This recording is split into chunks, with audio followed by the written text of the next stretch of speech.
Hi, my name is Mario Mitchell, and I am introducing to you Faces of Local. The concept behind this is to sit down and allow me to interview some of the most dynamic people in our industry. Dig deep with them, share their stories, and most importantly, share their stories with you. I'm a talker, man. I can get way off. Squirrel. Preston, what originally inspired you to step into the home inspection world? Was it passion, opportunity, or something unexpected? My grandfather was a carpenter, and my dad was a part-time carpenter. But I grew up poor, and I was just looking. I did all the things right. I mowed grass.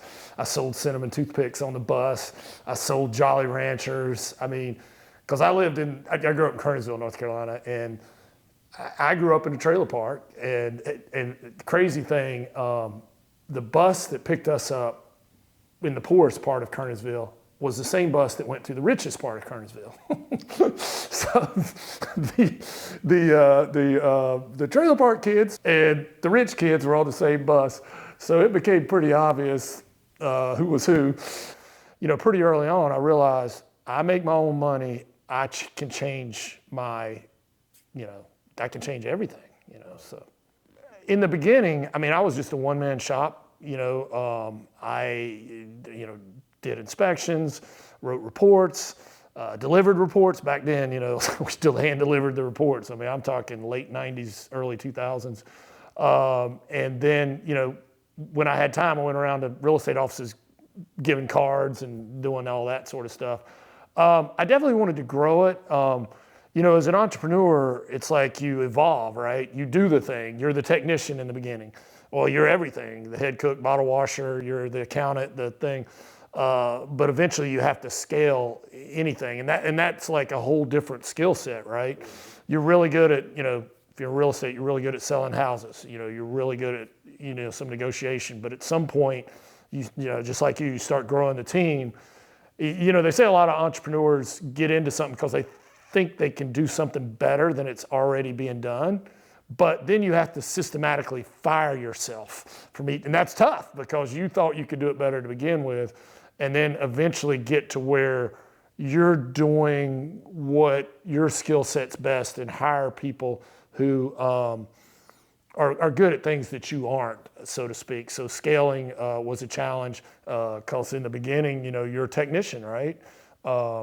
And my craft was inspecting houses. Some people's craft may be selling houses or fixing HVAC or whatever. And, you want to get really good at that craft. And, it's tough because your mindset's like, nobody can do it better than me.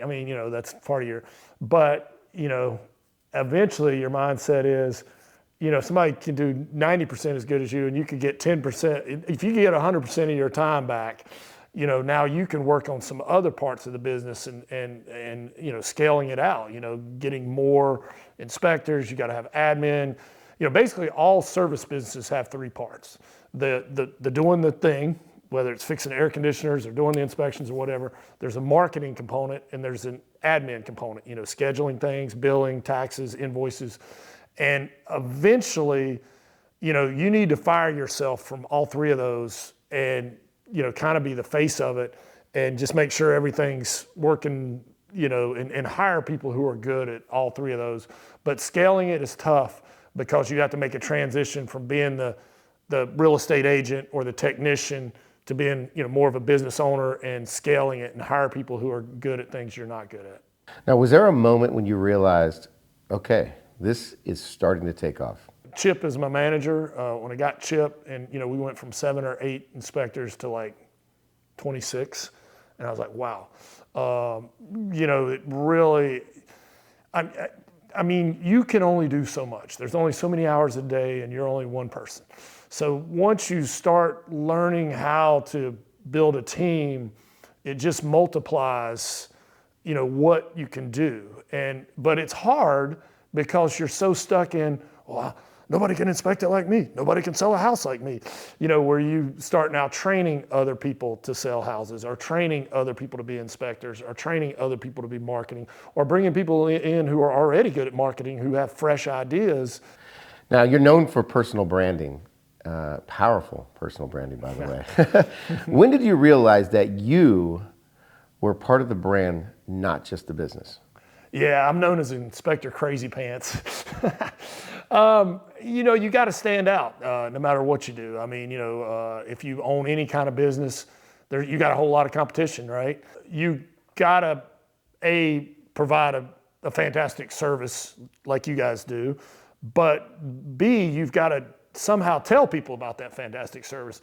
There's this old adage that is the worst ever. I think it was Emerson said, build a better mousetrap and the world will be the path to your door.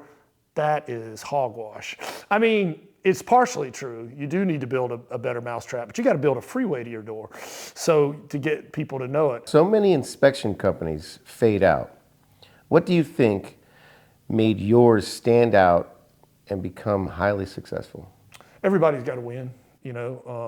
All sustainable relationships, everybody's got to win, whether it's personal, business, whatever. There's so many.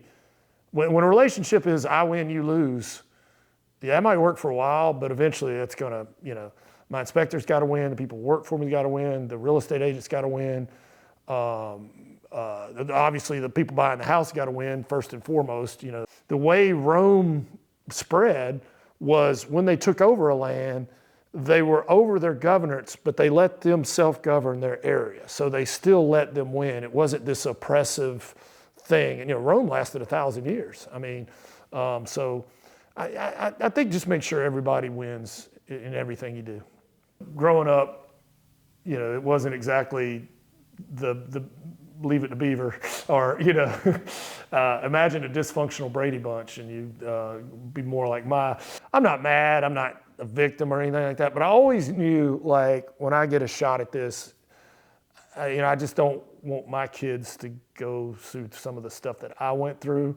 But then you got to be careful, though. If you make life too easy for your kids, I definitely think, I want to be successful because of the opportunities that it gives me, but the opportunities to get to do stuff with my family. I mean, like, we travel, we get to spend a lot of time together, and, every day, man, that clock's ticking. You can't get any of that back.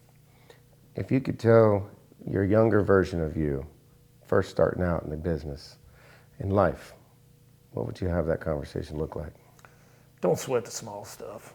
And most of it's small stuff. You show me a successful person, if you talk to them long enough or get a few beers in them, they're going to tell you about some times they got punched in the face. I mean, imagine, what's that saying that Mike Tyson always says, everybody's got a plan until they get punched in the face. And now you're like, but you got to come back from that, and you can't let it get to you. But that would be my advice to my younger self is, it's going to be a tough road, but you can do it, and just don't, just keep moving, man. Just keep moving forward.